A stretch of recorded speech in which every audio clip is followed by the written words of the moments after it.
Source number 2. You have found an article that focuses on the debate about whether Vikings actually settled in the New World. The Vikings, the first settlers in North America. For many years, scientists debated whether Vikings really came to North America. Those who thought so relied on Viking tales, called sagas, for proof. The Vikings didn't write down their history, but they did tell stories about their heroes and their adventures. The tales were finally written down in Iceland around the year 1200. This was a period when things were not going well for the Vikings. The writers may have felt that if people could read about the heroes of the Vikings' golden age, it would help them get through the bad times. The sagas give readers clues as to what Scandinavian society was like in those times. They provide information about the people the Vikings met, fought, and traded with. But they are stories, not factual evidence. They can't be counted on as absolute proof. Hardworking archaeologists found more solid evidence using new scientific techniques. Archaeologists learn about human history by studying the places people lived and the artifacts they found. Artifacts are the things people leave behind that have survived into the modern era. Helge Ingstad was a writer and an adventurer.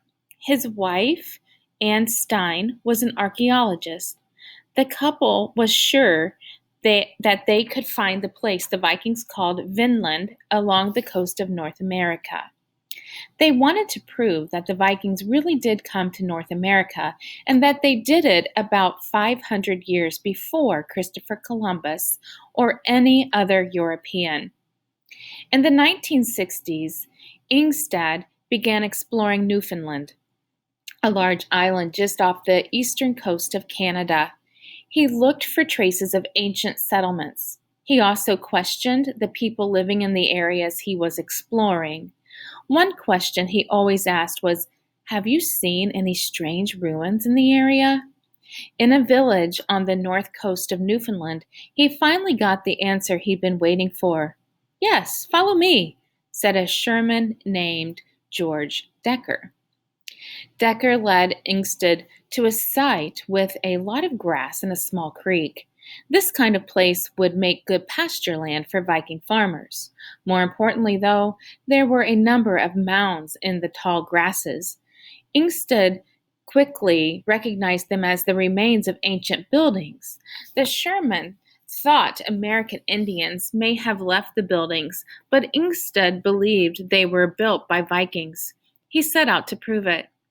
The next step was an evacuation to unearth the remains of the houses. Anne Stein led the evacuation.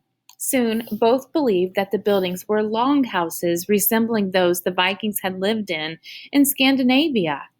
The diggers also found artifacts such as nails and other objects. These suggested the Vikings had been repairing their boats on land. Modern scientists have many ways of dating artifacts. In this case, they were able to date the wood found at the site using the science of studying tree rings. They discovered that the wood dated back to a time of Leif Erikson.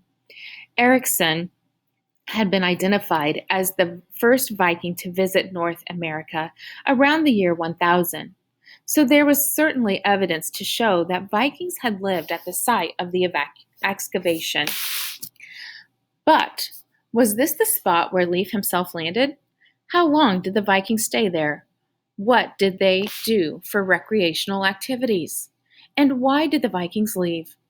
Maybe it was because of their many battles with unfriendly natives, or it could be that the climate turned out to be colder than the Viking settlers expected, and they couldn't grow enough food for everyone.